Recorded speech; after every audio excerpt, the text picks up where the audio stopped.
thoughts, and I'll keep developing these for you as we go on. And maybe what we'll do is we'll create a portfolio for ourselves, and we'll do that from the tech industry. So let's pick a tech stock that we can look at. How about Microsoft? How about Microsoft? What's Microsoft's stock price? That's the first. There's 6 things that I look at, right? The first thing is the stock price. So it's $51. 51.03. All right, let's make a new file. We always do the same method. It's good to have some repeatability in your methods. 5103. Go to my favorite website, SEC's website. SEC. Here it is. I'm going to type in Microsoft's ticker, MSFT.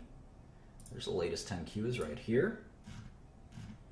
It's interesting, they have a off fiscal year. So the Q4 is not the December quarter for Microsoft. Very interesting. Well, anyway, here's their balance sheet. You can see immediately they have this mountain of cash. Let's see, investing class, Microsoft. All right.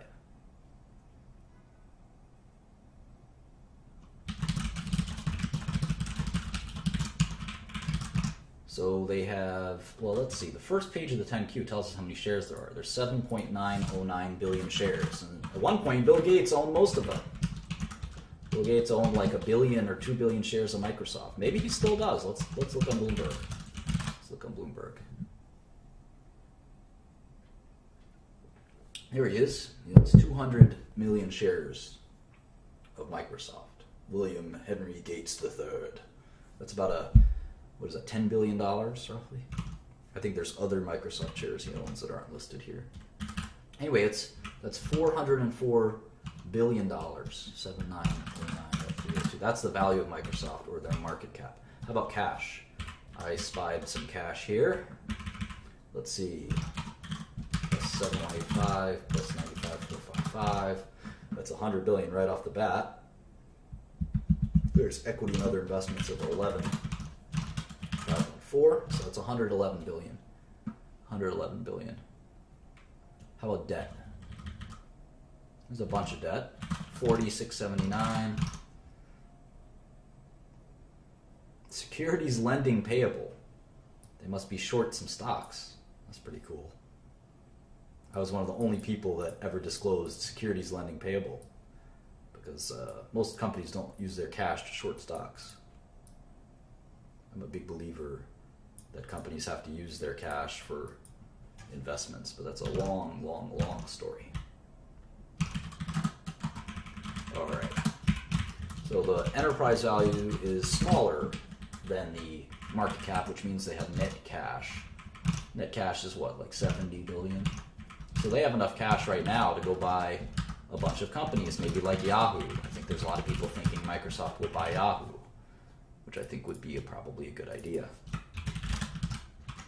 Q415. All right, so we're going to link the Microsoft model on our tech page here.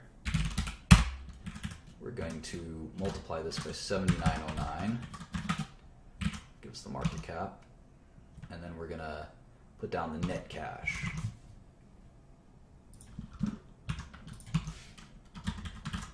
So you can see that adjusting for cash, the difference between Microsoft and Apple isn't that big. Companies are actually worth somewhat similar. One is 330, one is 420. It's pretty close in terms of the enterprise value. The market cap value is quite different. That's kind of interesting, I think. It's always fun to see stuff like that and know stuff like that. Anyway, let's take a look at Microsoft's actual business.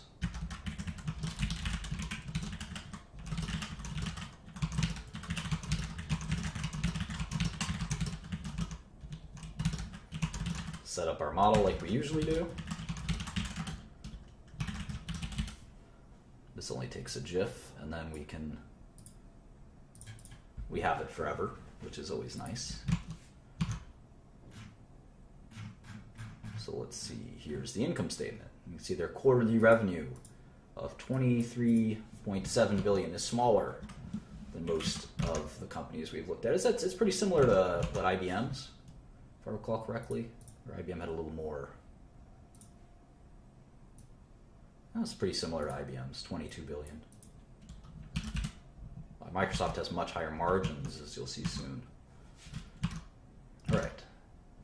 So I want to be careful here because it says three months ended December 31st, 2015. So I'm actually just going to put down 12, 31, 15, even though I know it's not this quarter. Maybe it's this quarter.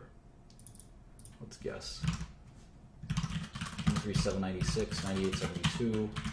The gross margin, the gross profit. Let's see what the gross margin is.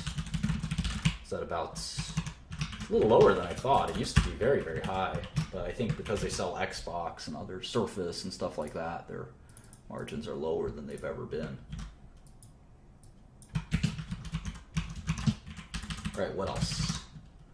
Research and development. Microsoft has always spent a fortune in research, and it's never really been productive. It doesn't make any sense to me. General administrative, sales and marketing, research and development. Microsoft spends so much money in research and development, they almost never have anything to show for it. Sales and marketing, of course, are the advertisements Microsoft makes and the sales force they have. And general administrative are things like their headquarters costs, legal costs, all kinds of things like that.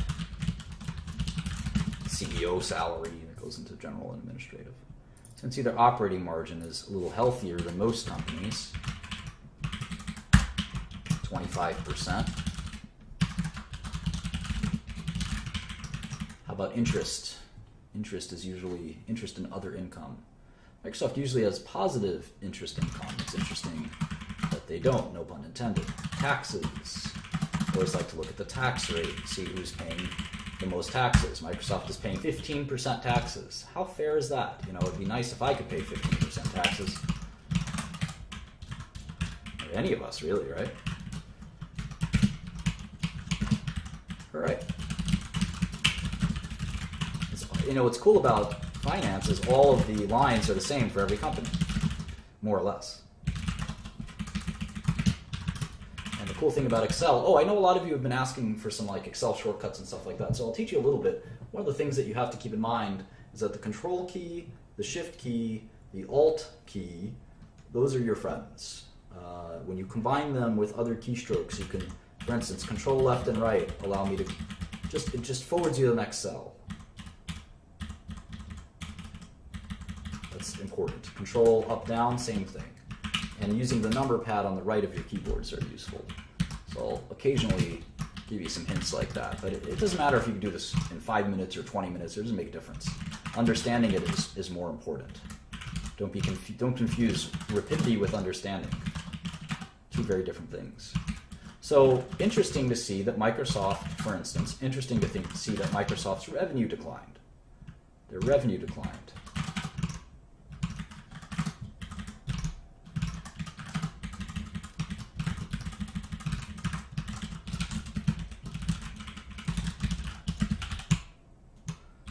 Yeah, this will be its own video uploaded to the site. So Microsoft's revenue declined 10%. Now remember, so did IBM's. And IBM explained to us that it was the currencies. It was the currency's fault. The euro fell so much that they had to have a decline in revenue. I'm sure Microsoft has a similar story, so we're going to have to keep our eye on that. We see that in pharmaceuticals as well. Every industry has been impacted. Every global company has been impacted by the euro's decline. So keep that in mind. All right, now we're going to do something that we don't usually do. We're going to put in the balance sheet after we put in the income statement. So we're just going to do cash, accounts receivable, all of our classic balance sheet items. So let's see, 102,640 in cash. Well, we're going to include investments. So it's going to be 11,514 million. All right, cool. Accounts receivable, this is cash that your customers owe you, delinquent customers. They're not really delinquent, they just haven't paid you yet, because you typically give your customers 30 days or so to pay you. And then the majestic property, plant, and equipment, very important. These are assets that are usable over 1 year time, usable in more than 1 year. Very important, property, plant, and equipment. We know that these are very difficult to account for sometimes. They cause all kinds of craziness for accountants. Goodwill and intangibles, we've talked about a little bit. So we're done with the asset side here. It's 180 billion in assets. Let's go to the liability side. 6936 for accounts payable. Here's the debt, 3750. $46.79. Accrued compensation, taxes, deferred revenue. Lots of software companies have deferred revenue. We talked about deferred revenue as being cashed at, it's you've delivered, you've gotten paid, but you have not yet delivered the product. You have not yet delivered the product to the customer. And this happens quite a bit in software, believe it or not. It's crazy. Securities lending payable, 6442, 6447. And deferred income taxes and other long term. I think we're done.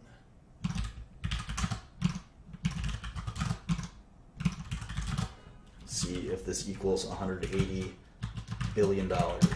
Yes, it does.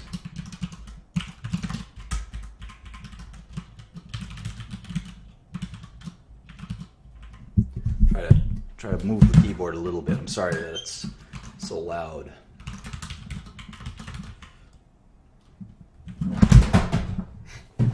Maybe I put it on my lap. That might help.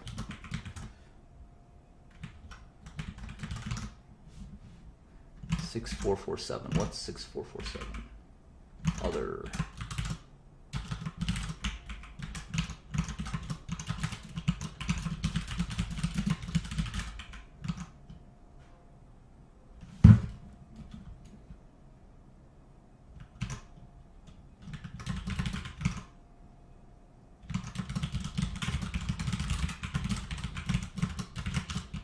So net cash is going to be our definition of cash minus their definition and our definition of debt. So you have $69 billion in cash.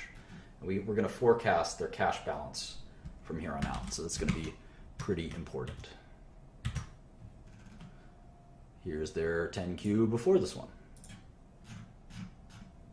Same concept. Except this is the 3 months ended September 30th. And this is their 1Q. This is their 1Q. So this was their 10, this is their 2Q. I'll move all these over. Microsoft is kind of weird like that. I don't know why. In the old days, there were a lot of kind of companies that had their calendar year end on 9/30. There's a lot of legacy reasons for that. So anyway, there's that. And we're just going to copy and paste everything, which makes our job a lot easier.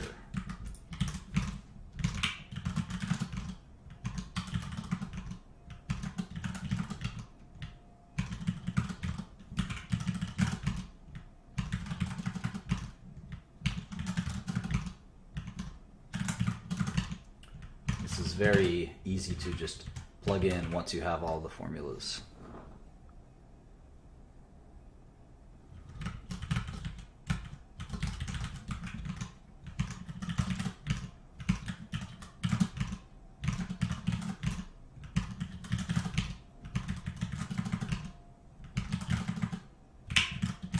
And again, I would encourage you to make your own models for companies that you're interested in.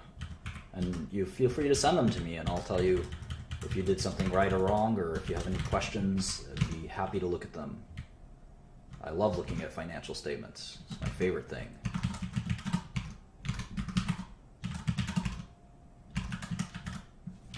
We'll be done with this in a jiff. Maybe I'll make it even faster if I do this. Hang on.